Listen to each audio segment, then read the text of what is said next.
for the attention that I know you'll give over the next few minutes. And I just want to briefly introduce myself again. So my name is Raissa Miller, and I'm an associate professor in the Department of Counselor Education. I'm in my 8th year here at Boise State. Before coming here, I did a mix of clinical work. So I got my master's degree in what used to be called community counseling. Now it's called clinical mental health counseling. But I went to a program that specialized in work with children and adolescents. They were the international headquarters kind of for play therapy. So even though I focus most of my work on adults, I also got a lot of child training. So because of that, I've done play therapy in the schools, and I have then also done agency-based work with individuals across the lifespan, and I have done private practice. And then when I got here in Boise, I worked at an addiction treatment center doing relapse prevention. So I've done a little bit of a lot of different things within the mental health field, and I'm happy as we go along to kind of speak to some of those if you have questions. And I would like to introduce my co-presenter, who in all honesty, 15 minutes ago had no idea he was coming. He was just coming in for his 12 o'clock shift as a graduate assistant. And I was like, hey, Sean, I'm going to do this presentation. Would you like to come with me? And because he's who he is, he said, yeah, sure. Like, oh, what are we going to present on? But I actually am really glad he's here, because especially we're talking about graduate school, how to get into a graduate school, what's graduate school like, both maybe in counseling or just graduate school period. Who better to answer those kind of questions than a current graduate student? So Sean, can you just share briefly about like your whole name, kind of a little bit about your background and what you're doing now? Yeah. And maybe what you want to do? Yeah. Okay. Sean Northington is my full name. I got into the program 2 years ago, so I'm a second year student. And my focus was to go into elementary school specifically. So I'm on the school counseling track. And I currently am now interning a little bit ahead of schedule at Taft Elementary, which for those of you who know, it's a pretty high risk, at-risk population. It's Title I and whatnot. So that's the kind of people that I want to work with. That's the school that I used to work in before I started this program. Pretty excited to be able to be back in there as a school counselor intern. What was your undergrad? I was all over the place for undergrad. Yeah. I did kinesiology and biochemistry, so not really relevant to counseling. But I do love neuroscience, as does Dr. Miller. So that is applicable. I mean, if you go into a certain theory that applies, like NCDT, for example. So there's ways to kind of shoehorn it in, but I would imagine that a lot of you are not kinesiology or neuro, any sort of like biochemistry. But you're in the right place, and I was in the wrong place. So. No, I think there's a lot of value to coming into like understanding the body, because as you probably have either known personally or have learned, like there's such an interconnectedness between the body and mind. I think that's an amazing undergrad. I was an undergrad in political science before I went into counseling. So international political science. So I did learn some like international negotiation skills that might have been transferable, but I think you are in a better place than I was initially. I will happily take that. Yeah. How many people in here could relate to the idea of being all over the place though as you select a major? Yeah. So that's a pretty common experience. Yeah, you're not abnormal. I mean, maybe you're normal in the way that like everyone is abnormal. Okay, well, so I heard that you all got to hear directly from a professional counselor last week. Or earlier this week. What stood out, or what are you kind of, now that you're here thinking about what she shared? What kind of stood out to you? Yeah.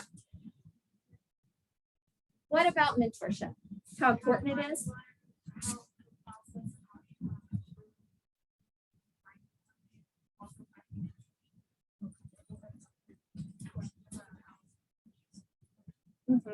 Yeah, counseling work is so applied, and you learn a lot in a 3-year program. That's what our program is, by the way. It's a 3-year, 60 credit hour program, so a pretty big commitment. But you, I hope, learn a lot. You can talk to Sean when I'm not here to see how much you really learned from us. But there's still, like, when you graduate, it's almost like you're just beginning. Like you still have, you know enough to be dangerous, perhaps, to get out there. but you need so much, a constant, like continued supervision and consultations, as you really, I found throughout my career, because of how complex and how much you just cannot know everything ever really within the mental health field. So mentorship, you took that away. What else did you take away from her talk on professional counseling? What she does.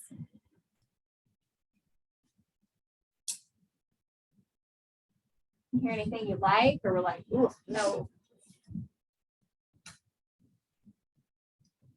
It made me second guess my decision in applying to grad school right after second year grad. Okay. Between should I have taken time off to work in the field start or just to go right into it? Okay, so for those who didn't hear, she said it just kind of made her second guess. Like, should she get some experience or should she jump right in? That's a good point, even when we're talking about our program, because a lot of people ask us that. They say, do I have to have work experience in the mental health arena before I apply? For our program, which is all I can speak to today, the answer is maybe, but maybe not. So you don't have to have work experience. We do have some students who come straight from undergrad to graduate school. In fact, probably a good percentage of them do. And there's some benefits to that. One, you're in the momentum of school. Like you haven't gotten used to not having to study all night and all weekend and have no money and have no friends, and like the student life, because you're so busy studying. It's kind of hard, like once you have those things, to go back. So there's some benefits in that regard. The downsides, I would say, is just depending on where you're at as an undergrad, your literal age and life experience, you may not have as much experience that allows you to understand the people that you begin working with. I have found that you can get that along the way to a good degree, and you can get through like mentorship and such. But there can be some value to getting a little bit more life and work experience behind you before you start into your mental health kind of role. I was going to think one more thing about that in terms of, so some students apply to our program and do not get accepted the first time. And a lot of times we do give them, if they ask, we'll always give them feedback about what they could do if they wanted to reapply. And sometimes that feedback is get a little experience, because even though we don't expect you to have been employed in the mental health field, if you want to be a school counselor, for example, we would expect to see some interaction with children on your resume. So a volunteer at a child care after school program, or in some way know that you have interacted with children and you do like them. Because sometimes what happens is people are like, school counseling sounds great. Like, I want to help the next generation. I want to be a support in the school system. And then they actually understand what the job is, or they actually get in and start interacting with kids. And they're like, ooh, yeah, no, not so much. So we sometimes deny applications if we think that they really don't know what they're getting into. And that is when experience might be useful. But that's the feedback we would get. We have had, probably at least one or two students every year who are reapplying that got horrible word, but rejected, I guess is the only way to describe it, the first time around, and get accepted later. And sometimes they end up being like the best students because maybe they're more appreciative for the opportunity to be there. But if you get rejected from any graduate program, I would encourage you to do two things. Reach out, ask what you could do better to be a candidate that is ready to be accepted or more likely to be accepted.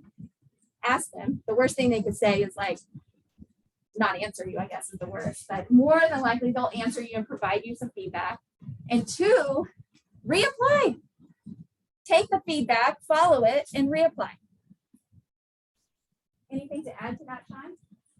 I think I'll just maybe highlight what you said in the beginning. It's super subjective, so I would kind of trust your gut on that. If you feel as though you're not ready, I would definitely test that theory, see if you actually are or not, but maybe follow your gut on that. If you feel as though you are amped up and ready to get into it, then follow that as well. But I guess my 2 cents just personally would be that I think that any person who's in a position here, like that has a background in psychology, I would argue that you're probably more prepared than you might think you are if you think you're not prepared. If that makes sense. Trust your training a little bit. Yeah, absolutely.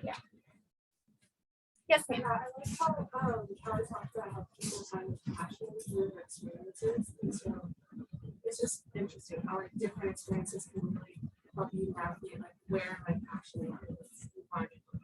Yes. Yeah. And I'll elaborate just a little bit on my story, because I think you're absolutely right. I got into counseling because, well, one, I stumbled into an undergraduate counseling course because I had decided that being Condoleezza Rice may not be a good fit for me. That's who I thought I wanted to be as an undergraduate in early 2000.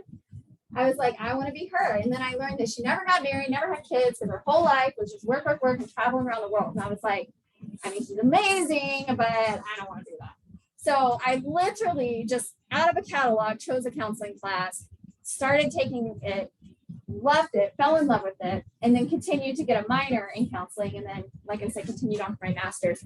So yeah, totally random in that sense, not even following a passion. But I was working as a substitute teacher, and I loved going to the alternative school with the students who were in trouble.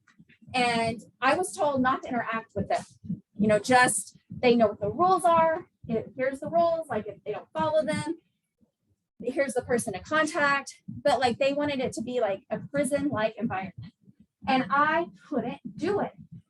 One, it's down in South, like Texas area is where I was. And I had learned how to speak Spanish in Mexico. So I had some Spanish, like at a 5-year-old's level. And 99% of the students in this alternative school were Spanish speaking. I wanted to try out my Spanish. Could you blame me? Like I wanted to connect. I'm human. I mean, and now I'm a counselor. So no, in retrospect, not a surprise that I was drawn to connect. But I broke the rules. I talked to them in Spanish because it made them laugh at me. It made me, whatever power I had as a substitute teacher, perceived power, it broke down that barrier. They were the expert in that relationship, right? Literally, like they were the expert Spanish speakers. I was this white lady trying to connect, like trying to speak to them in their native tongue. Oh my gosh, it's amazing. And they began to open up to me. I picked that assignment every time it came open. And they began to talk to me about where they came from, what their backgrounds were. I began to understand in a different way the behaviors that had got them to where they were. And I saw them as human people that were full of pain and suffering, who were acting out and, not just this troublemaker. I was sold. I was like, how do I get a degree where this is what I get to do all the time? And that path was counseling. But following passions, I thought then I would want to work in schools with at-risk youth. But as I got more clinical experiences in the program and did internships, I was actually drawn more to adults. And then I started a private practice. And one of the easy contracts to get in the state was the probation client contract. So you get clients who are mandated to come to counseling for 10 sessions. I was a little nervous because mandated clients don't have a good reputation. They are considered resistant, irritated about being there, won't take responsibility. But I started seeing them and loved the population. Addiction was a huge part of many of their stories. So I taught advanced education in addiction and just kind of went more on that path. So I went from wanting to be Condoleezza Rice to stumbling into a counseling class, to having powerful experiences with students in an alternative school, to all the way through to then being a counselor and a counselor educator that specializes and work with clients who have addictions. All from kind of like what you said, following passion. So absolutely stay open to experiences you might have, to what direction they might lead you, because you just never know. Tying it back to our graduate program and applying to a program, a lot of times they will ask you what you want to do, what area of interest you have, what you want to do in the career. You do have to have an answer to articulate your interest to some degree, But do know, at least for our program, we anticipate that that will evolve over time as you get experiences. So some students come in and think they want to be on the school track. They take an intro to school class. They hear the addiction cognate students talking about their intro to addictions class, and they're like, I want to switch, or vice versa. And so you can, like, once you get into the program, if you have experiences or ideas and want to kind of shift directions, you can do that for really easily the first year, but even a little bit after that. And we'll support that. Yes. If you were to go through this program, school housing level, Mhm. are you kind of after you graduate, are you kind of locked in as a school counselor, or say you want to work at the college level or private practice? So I've been talking a lot. John, what do you think? Like, as a student, what have you heard or been told or believed? I think that's a great question. That's the exact thing that I was curious about before I started the program as well. And just to answer that directly, you can do private practice on the school counseling route if you satisfy and sit for and pass the LPC exam, which you are qualified to do in school counseling training. So short answer is, yeah, you can still practice in private practice. And to elaborate, that's not true of every school counseling program. So you want to look for a 60 credit hour program that in a state that allows for you to have a master's in counseling with a school emphasis that can sit. So for example, one of my former colleagues is from Iowa. She was a school counselor, got her degree there, taught in our program, opened a private practice here in Idaho, saw individuals, went back to Iowa to teach at University of Iowa, cannot do private practice in Iowa. She can only work in a school there. So short answer here is absolutely yes. We prepare you for that. We encourage you to do that. We have a lot of alumni that do that work in private practice or agencies that specializes with children. But if you're thinking about living in another place, you might want to look at that state's rules to see whether or not the degree you would get here or anywhere would qualify you to work in that manner.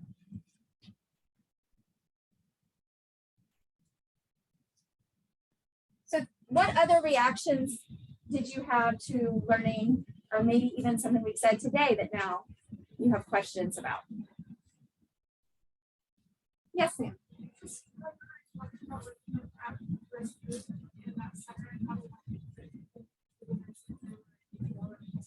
Yeah.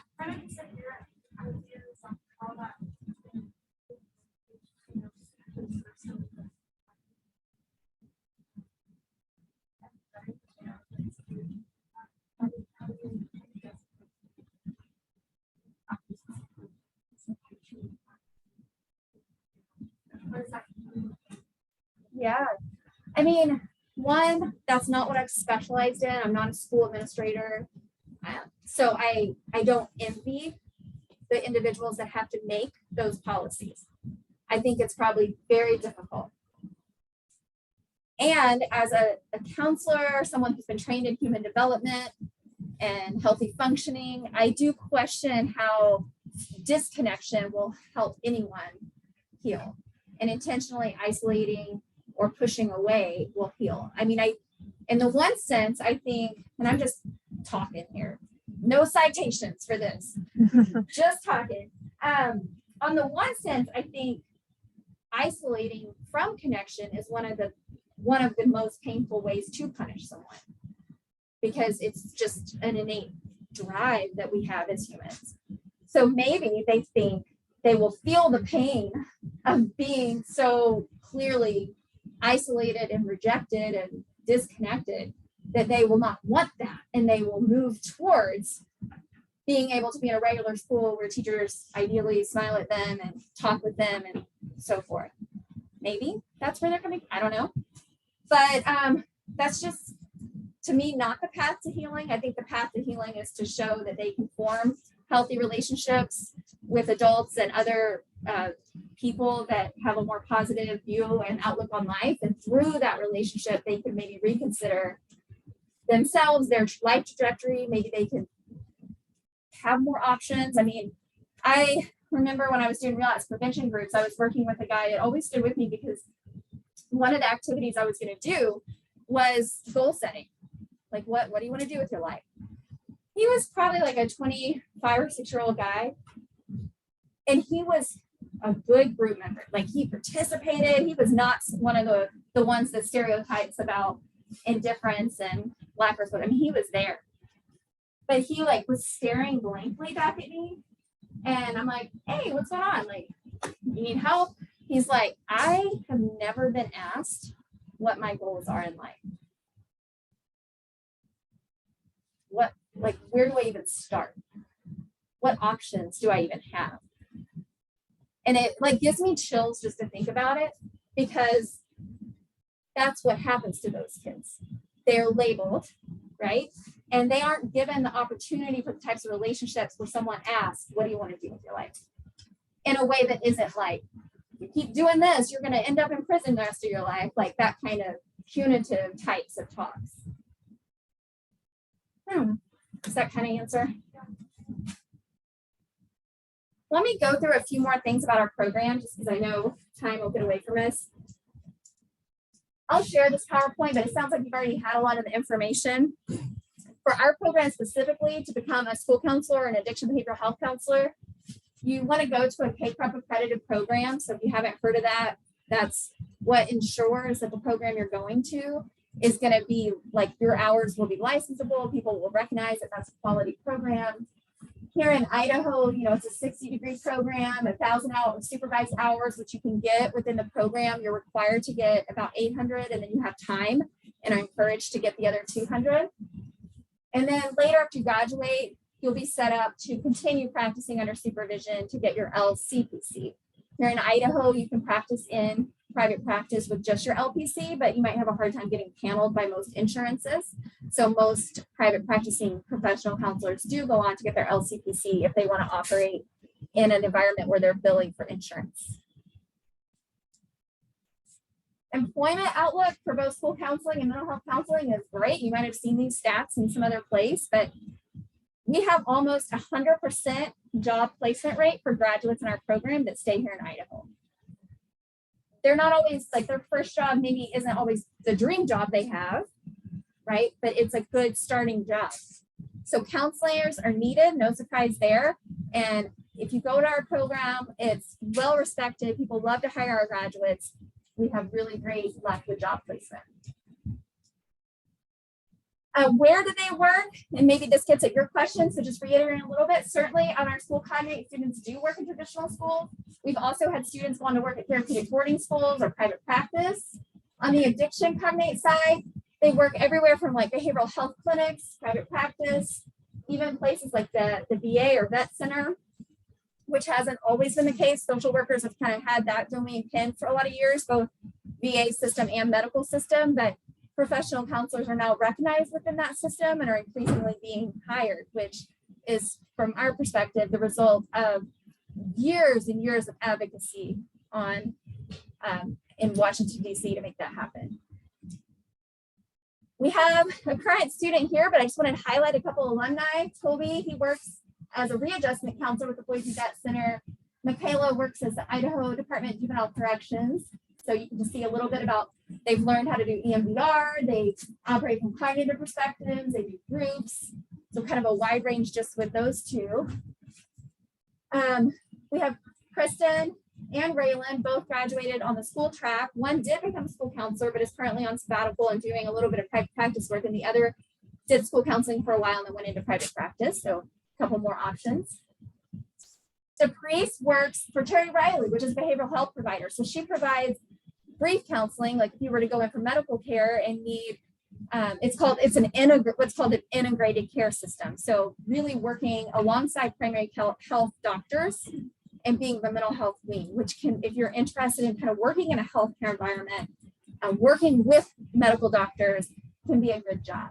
And then Marnay owns private practice and specializes in EMDR, anxiety, and grief work. So these are just like a handful of some recent graduates and the very different things they've done with the same degree, which is what's so cool to me about a master's in counseling. Okay, so our student experience, we have what's called a cohort model, meaning that everyone starts together. We accept about 24 students a year, and everyone starts together and takes courses together along the 3 years. The only separation, we have core courses and specialty courses because everyone's learning how to be a professional counselor. Just some students specialize in work in the schools and some students specialize in work in agency, private, like addiction, mental health. And so we do have some specialty courses where they break out, but otherwise I don't know. What do you think about the whole idea of cohort model? What's it been like for you? I think it works well, particularly like Dr. Miller said, we can switch tracks because we feel compelled to. So you get to know the individuals that are on a similar track to you, which I think is really beneficial for like resources and things like that.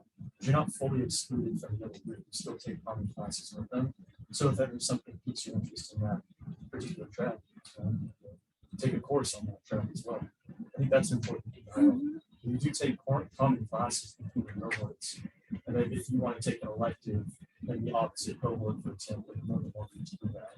So I think that's pretty cool. It's nice that it has sort of like the segregation to it, but it's still. And it's something to think about if you're applying to any graduate program, counseling or otherwise, whether they're cohort or not. Because I went to a master's program that was not a cohort model. And so every class I took had maybe a couple of people I recognize, but it's more like undergrad where it's a whole new set of people. And you just don't form the same kind of relationships that stick post-graduation for continued networking, for continued support. So my PhD was a cohort model and I got to experience that side then. And it was really meaningful to be able to have in-depth, it's kind of like, this is probably overly dramatic, but like you hear people who have gone to war and they talk about a brother or sisterhood and like feeling that sense of almost like dopamine hit from that connection and that intensity of connection going through something so hard and difficult. Graduate school, hard, difficult. You kind of forge bonds that can last a lifetime.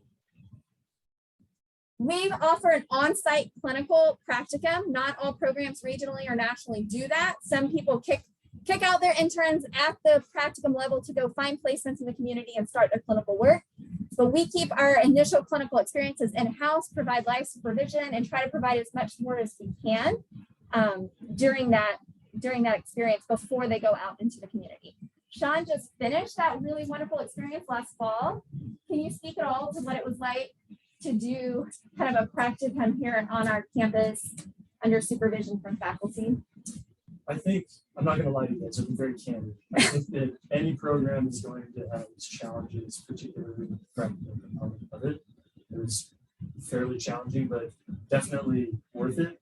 But I can say that some of the hurdles that this program did not have by having it on campus is that you just go to the same place you're taking courses. You don't have to drive to some other location or anything like that. It's familiar to you. So any sort of variable that might make you nervous is limited that. Is kind of how I look at that. So I think to have that on site is really useful. My 2 cents on that. And you might, through other psychology classes, have been able to be a client because we recruit clients from different psych classes as volunteer clients. So you maybe have been a client and have experienced that side of it. Maybe you didn't realize that this was the counselor's very first ever counseling experience, but it was. So I hope they did okay. Give them some grace. But yeah. So another unique thing about our program, we have an active student organization, Chi Sigma Iota. It's the Counseling Honor Society that students who meet a certain grade point average and dispositional kind of characteristics of professionalism can join. We do different activities throughout the year that you can join and not do anything, or you can join and be really active. It's like most things, you get out of it what you put in, but we do offer that opportunity. We do have some GA positions available, of which Sean is one. And there's no thesis, no GRE required. Sean liked that when he applied. GRE is a very stressful test to take. It wasn't correlated with our students' ability to succeed as counselors. So why force a test that doesn't have predictive validity for our students? Yeah. I know there's a lot of theories for it in some programs. Is that due to COVID or is there that fucking going to happen, or is it just like Yeah, I mean, I don't know. I know for us, we've never had a theory for our master's level. We have it for a PhD level, but that decision was made like 15 years ago because of look into seeing that it wasn't predictively a valid measure of their student success. There's other measures that we found more reliable, like letters of references, GPA. GPA actually was pretty reliable. We require a minimum of a 3.0, which is a pretty, I'm not gonna say low, but there's programs that have a lot higher GPA, but we found the cutoff of about 3.0 to be the point of which students, if they show that ability at the undergrad level, can succeed at the graduate level in our program. Sometimes students say, what if I totally flopped my freshman year? It was like, I didn't show up to class, it was horrible. I got like a 1.5 GPA. I don't know if that's possible, but real low GPAs. But then I decided I was serious about school. It did really great. And if you look at my grades from sophomore year on or junior year on the last 2 years, like I have a 3.8 or something if you just looked at those grades. But all together, I have like a 2.8. Will you even consider me? So what we usually say is we'll consider you and we will look at the contents. We will look at that and say, hey, something crazy happened that freshman year, but you clearly have shown the ability to be a competent student. And so we might pass you forward from the paper review on that alone. Or if we're just not that confident, or maybe there's a lot of other applicants in the pool that do have higher GPAs and kind of overall package of student, then we might say, go take a graduate level course as a non-degree seeking student, demonstrate from that you can be a successful graduate student, and we'll only look at that graduate GPA when you apply again. So a little bit of advice there in case you're wondering. One thing I'd add to that. Yeah. Just learned very recently on the walk over here that we're kind of looking to the future here, but if you're wanting to get your PhD, it sounds as though PhD programs often do require charity. So if that's something that you're planning to do, maybe want to charity anyway, but that's also something that you can take on. So just another bit of information for you. And that is part of where I've heard some in response to COVID didn't require it for a year or two. I don't know if those programs are going to go back to requiring it or if they decided, hey, it didn't really matter. So I don't know. They've made statements on it around 20, like when the pandemic first started, that they were going to drop it for certain, like that spring semester, that fall semester, and then it just kept going. And there was literally not going to do it again. Yeah, I mean, that would be nice, right? Yes. I had to take the GRE and it was really, not a good experience. You were talking about taking the MCAT. Is that what it's called? And he took the MCAT and then he was like, yeah, I don't want to take the GRE. Like any of these like high level standardized tests are a bit of a nightmare for most humans. I'm sure there's some crazy geniuses out there that could do it in their sleep, but that's not me. So, and probably not most people. So if you're curious about our faculty expertise, so I mentioned at the beginning, we have a small faculty. We're not huge. So what we do kind of matters because you're going to be interacting with us a lot. Some faculty more than others. We do have a couple of faculty members that have really large grants right now. And so they aren't teaching a lot. They're pretty much in grant world and doing that sort of thing, but still influence other aspects of our program and help fund the GA positions that we're able to offer. But yeah, so we have faculty that do underage alcohol research with like prevention, alcohol prevention. They have STAC, which is a bullying prevention program that's all over schools in Idaho. I specialize in the applications of neuroscience and counseling. So I do research around that. You mentioned NCT and then a book, Neuroeducation, that I published a couple years ago. And then our newest faculty member is a neurofeedback clinician. I mean, he's also a counselor, but he's a board certified neurofeedback clinician. And he is starting neurofeedback classes. He has all from Brain Master, who does, if you're familiar, all neurofeedback, is sending a bunch of equipment to Boise State for us to use in classes and training. So that will be something that very few programs can offer around the country at a master's level counseling program. So if you think you might at all be interested in learning a little bit about neurofeedback, that might be a good option for you, knowing that that faculty expertise is in-house. And then we have a new faculty member starting next year. Her background is in school counseling, and she specializes a lot in the roles of the principal and school counselor and how they can understand each other's roles, and really just that school leadership component that a school counselor can play. So she'll be joining the faculty. Her title, I guess, will be Dr. Gonzalez, and she will be starting in the fall. So these are some of the other questions that students have asked. Maybe you have one of these or don't, or have another question. But I think for now, I've shared the information I intended to share. I'll stay a few minutes to address additional questions, and Sean can too.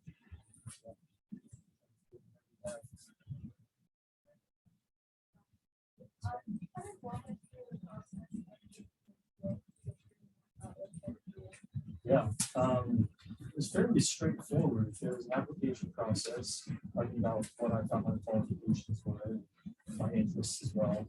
I ended up GA and I am still currently GA for Raissa. And the reason why I applied to work as a GA was specifically to work with Raissa, but I don't think she's ever known that. Because I'm very interested in CBT and whatnot. She's published a handful of articles as well as textbooks on it. So that's how it looked for me. I was kind of targeting her. So, but just kind of go into like a general application pool, and then you get fit with somebody who might have been to a conference. Other questions? Maybe about applying or yeah. So, what is the graduate school experience with the program like right now? With so much being remote, what do you separate personal life from school? What figure out That's a great question. I don't really have like a baseline to compare this to, but I would argue that it's almost a deeper connection, which seems kind of odd, but because we are so like, I've just gone through a portion where we're constantly working with one another, practically, and so we're constantly interacting with one another. And that section in particular requires a lot of interaction. And so I think that because we're forced to come and move as a unit more so than when we're not in COVID times, I think there's been more mechanisms. But I don't think I've found any issues with that component, which is super important to me. I'll just kind of like tangentially add that I chose Boise State because it was a brick and mortar school. You can find these programs online, but I didn't want to do that because I wanted to interact with people, wanted to counselor. Which is not to say that there's not value in remote learning. Obviously, telehealth is exploding right now. But I wanted to keep the personal interaction as I was learning. So I guess to answer your question, I don't think that there's really that much of a difference, but I don't know what it was like before. I'm happy with how it's going now. So. When the pandemic hit, like every program, we went all online last year, your first year of being in an on brick and mortar program was all online, so not ideal. But since then, we've gone back to offering everything but a couple courses that have an instructor who for just this year is remote. And so we're still trying to provide pretty like pre-pandemic type experiences for our students this year, especially, and moving forward.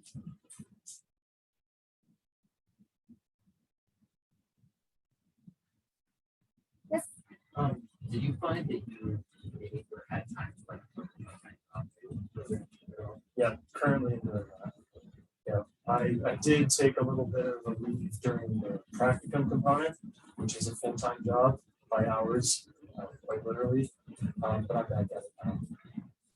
I think you can. I think there's even students. Correct me if I'm wrong, but I think there's students who are full-time. Yeah, I don't know that I would recommend that, but it is possible. Yeah. A lot of times students who work full-time end up having to slow down and do it over 4 years just because you can do a lot of things, but that doesn't mean that it's going to benefit you or benefit your learning or benefit your health. And so, yeah, I would say almost every student works part-time, and that's the norm. But we try to discourage full-time work, even though some people have to do it.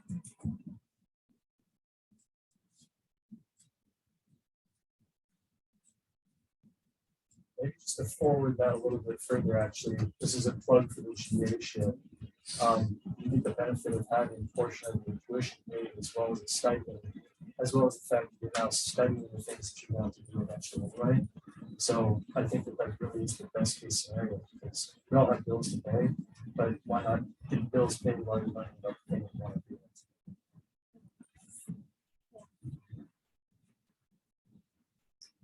So for like the majority of you who don't want to be a school counselor or a mental addiction behavioral health counselor, are you still tuned in at all? Yeah. Have you taken anything away at all? Okay, good. All right, well, before we head out, I just want to hear from maybe 5 people that are willing to share kind of what they are taking away at this point. You don't have to talk for long, but I just kind of want to hear what out of all this stuff we shared was most valuable to you. Yeah. I want to hear more about the Feedback? Yeah. I know what kind of study this person coming in. Yeah, he's here. Yeah, you should email him because he is hungry. Like he will meet you, and before you know it, you'll have like the thing on your head and some gel going in. Yeah.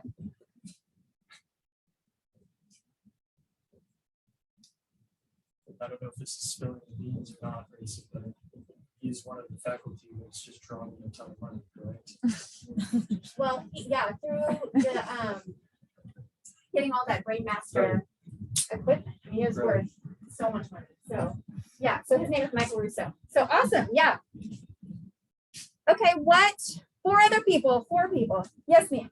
I'm interested in the school psychology role, so it's interesting to hear like the potential of the people that are working from their perspective and if they're giving them that environment. Yeah, because my experience with most school psychologists is they test all day in and all day out. So if you love testing, but then you got to go talk to the counselor to be like, okay, this I tested and this child has this. Like, what do you recommend? Right? Awesome. 3 other people who are willing to share. Yes, ma'am. I don't have to work at a PhD level. To just really interesting job, I guess, in psychology. Or to get a job in the field. But I think there's a lot of growing areas lately that I don't have to go to that level. Absolutely. Yes. Yeah. Just 3 more years of your life and 60 credit hours, but not at least not a PhD. Yeah. Okay, 2 more people. Who's willing to share? Yes. I guess just how the process isn't as daunting as most people assume it is. I'm going to go through law school, and so it's nice to hear that's more personable during the application and interview process than people just peering down at I you. can't promise that. No, I know. But just hearing from this side, it's like, okay, well, maybe I can hope for that. You want that. You can look for that. Mhm. And that's the other thing. Like as an applicant, they're looking at you, but you're looking at them. And be picky. Because Yeah. that's a lot of money and a lot of time you're spending learning from these people. Like if they're jerks, like don't go there. It's not worth it. 1 more person. Anyone willing to share what you're taking away? Okay, 2 people. I'll take it. Yes. I just never really thought about how the class would be so small. Thought it would be more kind of not this large, but this style. Yeah. No, we have 0 lecture hall classes. It's anywhere from a lot of our classes have thresholds because of our accreditation. So at the practicum level, it's 1 to 6. In general, Sean was in a little bit of a different experience. He had 2 instructors to 8 students. But normally it's 1 instructor to 6 students at that level, 1 and 12 at the internship level, and no more than, a couple dozen in most of your other courses. And then 1 more, did you want? I didn't see the hand. Go for it. Yes, you. I'm sorry, I was born with strabismus too, and my eyes are kind of wonky. So sometimes I think I'm looking straight at you, and I'm not. So sorry. So, but it was about how like small groups work. For me personally, like granted, hopefully they work as well with everybody, but I think that's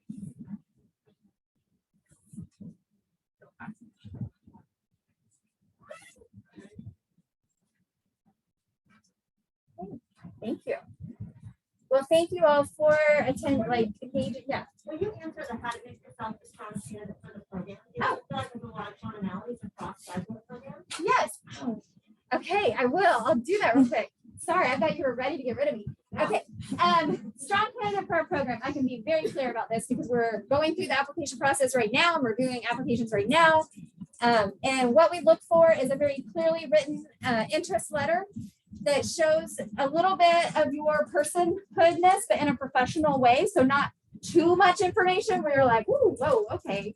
But also not so little information that we're like, who is this person? Like, why do they want to be a counselor? So try to balance that and do give the sense that you understand what a counseling role is. Not obviously you haven't done it, but that you understand what you're getting yourself into. So if you don't, go shadow a person in the place you think you want to work so you can speak to that in your application that like, yes, I understand what this job is and I am ready to learn how to do it. So that's one, your interest letter. 3 letters of reference, and we really read those and really put a lot of weight in them. They should be from professors, managers or employers, or some other kind of professional reference. They should not be friends. They should not be extended family members. They should not be your personal counselor. It really needs to be professional references. And we, again, then look at your GPA, 3.0 or higher. And then that's how to make yourself a strong candidate on paper. And then we invite you to the interview, and then it's just up to you to let us know who you are at that stage. How does it feel to be in a room with you? Does it feel good to be in a space with you? Or are you cold and kind of hardened or so anxious you can't really have a conversation? Like as a counselor, who you are as a person matters so much. So we really try to kind of gauge what it feels like to be in a conversation with you, human to human. I think that's the nuts and bolts. Okay, if you have any questions, feel free to email me. I'm happy to set up another time to meet. Just Raissa Miller at boisestate.edu, which I think you can probably share with them, or feel free to share. I'll leave a few of these here if you're interested in our program specifically. And feel free to put the PowerPoint on a course site if you want to look back at any of this information. Thank you, Mary, for having us. Sean, thank you. Thank you.